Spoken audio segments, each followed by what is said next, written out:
After 12 tense days of conflict, a dramatic announcement rippled across the globe. U.S. President Donald Trump declared a complete and total ceasefire between Israel and Iran. The world paused, listening for echoes of gunfire or the rumble of missiles, uncertain if the calm would hold. This sudden ceasefire marked the conclusion, at least for now, of a conflict that had threatened to spiral into a wider regional war, one that saw world powers, millions of civilians, and fragile alliances drawn to the brink. The roots of this crisis trace back to June 13th, when Israel, with the backing of the United States, launched strikes on Iran's nuclear facilities.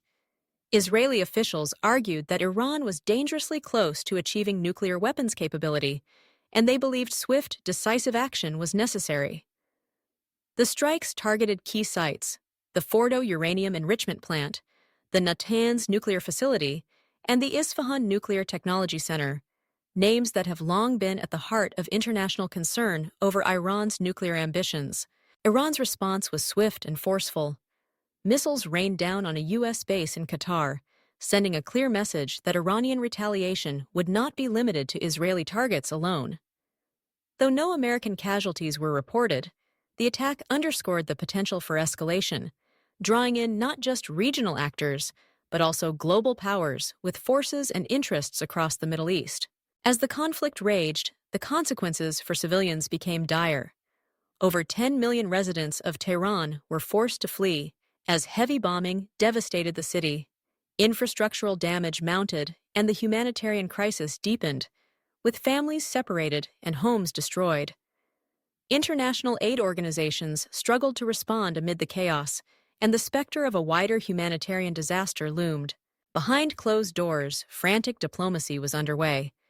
The United States, eager to prevent further escalation and wider instability, worked alongside Qatar in a delicate balancing act. Qatari Prime Minister Mohammed bin Abdulrahman Al Thani emerged as a crucial mediator, shuttling messages between Tehran and Jerusalem and working to bridge the vast chasm of mistrust. Their efforts paid off. Iranian Foreign Minister Abbas Araghchi confirmed the ceasefire, making it clear that Iran's compliance would depend on Israel halting further aggression. Early Tuesday brought a tentative sign of hope. No new Israeli attacks were reported, suggesting initial adherence to the ceasefire. The announcement reverberated through global markets. Stock futures surged, and oil prices fell, reflecting relief that one of the world's most volatile flashpoints might be cooling, even if only temporarily. But beneath the surface, uncertainty lingered. Many questioned whether this ceasefire would hold, and what, if anything, had truly changed. Israeli military alerts continued, and analysts speculated about the broader motives behind Israel's strikes, which targeted not only nuclear infrastructure but also political power centers within Iran. Long-standing questions remain.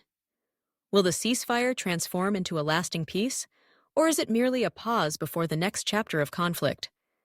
The humanitarian toll is staggering, and the region's deep-seated grievances and suspicions are far from resolved. For now, the world watches and waits, hoping that diplomacy, not force, will shape the days ahead. This ceasefire, brokered under intense pressure and with the eyes of the world watching, offers a glimmer of hope. But the path to true stability is fraught with challenges. Both sides must now decide whether to seize this moment to address the root causes of their enmity, or allow old wounds to fester and new ones to form. As dawn breaks over the battered cities of the region, the future remains uncertain. But for millions, even a fragile peace is reason enough to hope.